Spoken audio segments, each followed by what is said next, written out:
Jak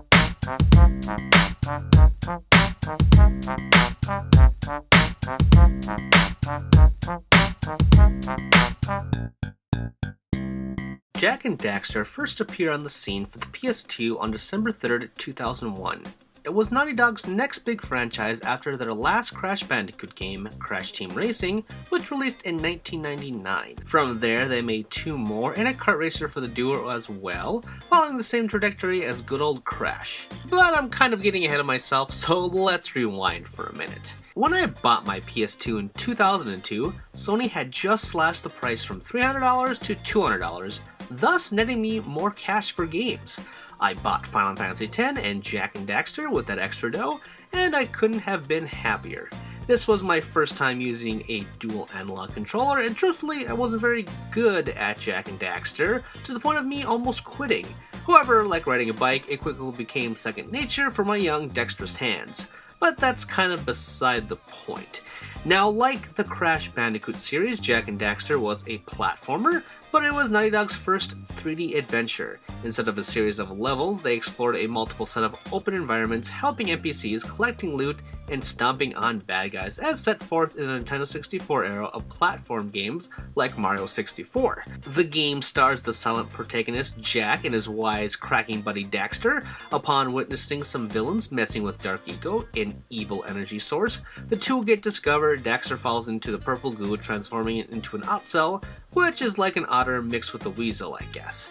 In order to reverse Daxter's mutation and stop these evildoers from harnessing the power of Dark Eco, the pair ventures out into the great unknown. Jak 2, removing Daxter from the title as if to usher in the series for a new direction, launched on October 14, 2003. When I finished Jak and Daxter, I was surprised to find it left off on a cliffhanger. The first game I can recall having that dumbfounded feeling toward. If you collect every last precursor orb in the first game, the game will activate a portal, walk through it, and then that's it.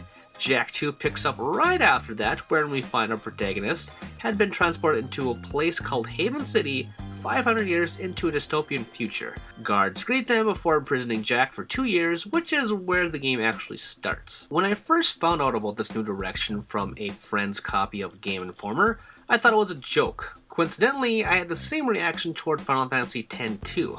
Anyway, the turn in tone for Jak 2 was mind-boggling, but understandable, as after the success of GTA 3 in 2001, every big developer wanted to cash in on that open world money, along with evolving the industry to tell more mature tales.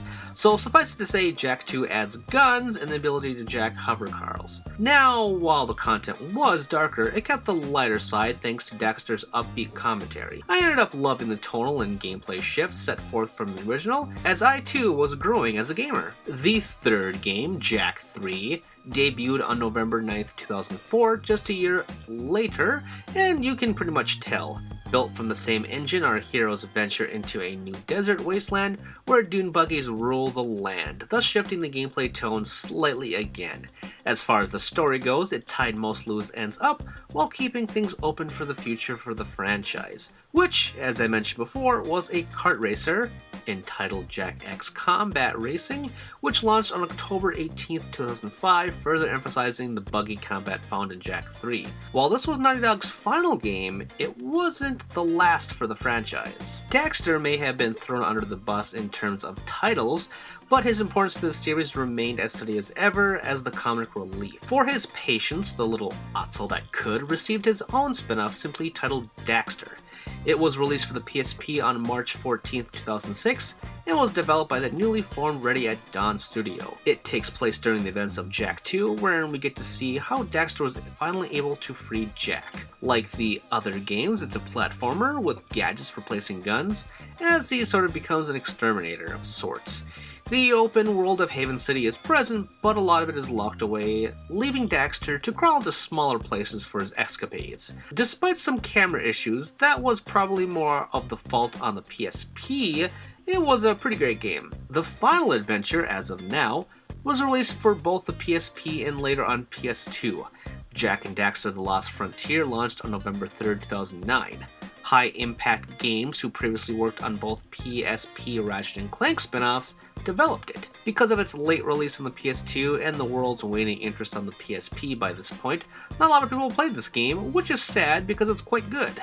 It continues the story of the dynamic duo, this time taking to the skies, where they embark essentially on an energy crisis mission. The emphasis this time is, as you can guess, air combat, as well as familiar ground mechanics set forth in Jak 2. Since then, Jak and Daxter have appeared in some Sony projects like PlayStation Move Heroes and PlayStation All-Stars Battle Royale. A HD port was released for the first 3 games in 2012 for the PS3 and later on the PS Vita in 2013. What made these games great was the camaraderie between the pair, besides it being one of the last great sets of 3D platformers. I would probably suggest finding the PS Vita version to play, as that's the most recent console you can find. If you have a PS3 lying around still, pick that up maybe, but they're still pretty good. So with that, I will wish them a very happy 15th anniversary this month, and that's all for now. Goodbye! I've been looking for you for 2 years! Say something! Just this once!